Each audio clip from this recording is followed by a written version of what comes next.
PTI की payroll पर रिहाई राना सनाउल्लाह ने मुस्बत इशारा दे दिया।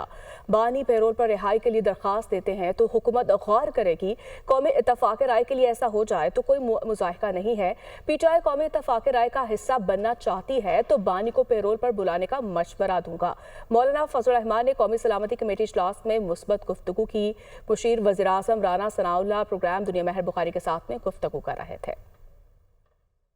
ये इस किस्म की दरख्वास्त देते हैं या मुतालबा करते हैं वज़ीर आज़म से या हुकूमत से, तो बहरहाल हुकूमत इसके ऊपर गौर करेगी। अब क्या फ़ैसला होता है ये तो मैं प्री जज नहीं कर सकता, लेकिन बहरहाल कौमी इत्तफाक़ राय के लिए अगर इस तरह से हो जाए तो मैं नहीं समझता कि उसमें कोई मुज़ायका होगा। अगर वो दरख्वास्त देते हैं कि हम इस मामले पे कौमी कंसेंसस का हिस्सा बनना चाहते हैं और इस मकसद से बुलाए गए जो है वो अजलास में शमूलियत चाहते हैं, तो मेरी ये राय होगी, मैं ज़रूर वज़ीर आज़म साहब से रिक्वेस्ट करूँगा कि उस दरख्वास्त के ऊपर जो है वो हमें गौर करना चाहिए। ठीक सर।